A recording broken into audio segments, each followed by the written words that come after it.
Hi friends, அனைவருக்கும் வணக்கம். தங்க நகை கடன் வாங்கியவர்களா நீங்கள்? அப்போ அவங்களுக்கான வெளியாகியுள்ள சற்று முன் வெளியாகியுள்ள சூப்பரான அறிவிப்பு தான் என்னென்னா, நகை கடன் வைத்துள்ளவர்கள் தற்போது முக்கியமான மகிழ்ச்சியான அறிவிப்பு என்று வெளியாகியது. அதில் என்னென்ன அறிவிப்புகள் வெளியாகியுள்ளன என்பதை இந்த பற்றி தான் இந்த வீடியோவில் பார்க்க போகிறோம்.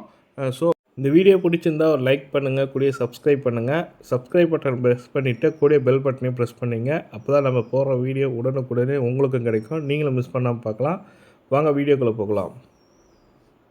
வங்கி மற்றும் நகைக்கடன் வழங்குவதில் நிதி நிறுவனங்கள் நகைக்கடன் வாங்கியவர்கள் பலர் முழு தொகையும் செலுத்த முடியாமல் வட்டி மட்டும் செலுத்தும் வசதியை அசலை கட்ட முடியாமல் நகை மீட்க முடியாத நிலையில் இருந்து வந்த நிலையில் அவர்கள் பயன்பெறும் வகையில் புதிய சலுகை இந்திய ரிசர்வ் வங்கி கொண்டு வர உள்ளது.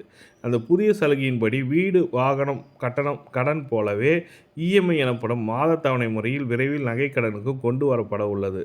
நகைக்கடனில் வட்டி மற்றும் அசலை கணக்கிட்டு இஎம்ஐ அதாவது மாத தவணை திருப்பி செலுத்த வசதியை ஏற்படுத்த வங்கிகளுக்கு நகைக்கடன் நிறுவனங்களுக்கும் தயாரிக்க வருகின்றன. இதன் மூலம் ஏராளமானோர் பயன்பெற உள்ளனர்னு சொல்லியிருக்காங்க.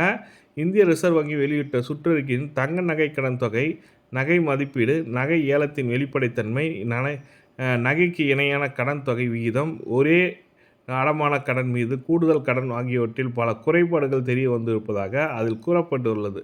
இந்த புதிய முறையின் கீழ் நகை கடன் பெறுபவர்கள் அசல் மற்றும் வட்டி இரண்டையும் சமமான மாதத்தில் தவணை இஎம்ஐ கடன் காலத்தில் தொடக்கத்திலிருந்து செலுத்த வேண்டியிருக்கும். தங்க கடனுக்கான லோன் வாங்குவது குறித்து வங்கியில் மற்றும் நகைக்கடன் வாங்கும் நிதி நிறுவனங்கள் ஆலோசித்து வந்தன.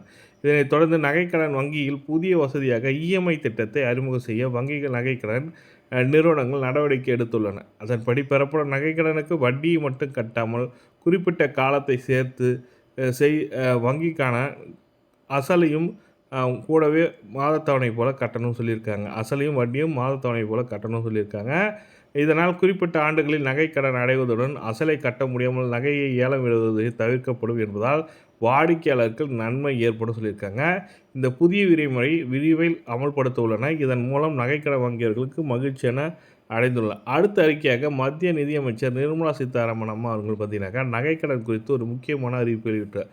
அதன்படி வங்கி அல்லாத அடகு நிறுவனங்கள் சில விதிகளை பின்பற்றுவதில்லை என்றும் அவைகள் ரிசர்வ் வங்கி விதிகளை பின்பற்றாமல் நகைகளை ஏலம் விடுகின்றன.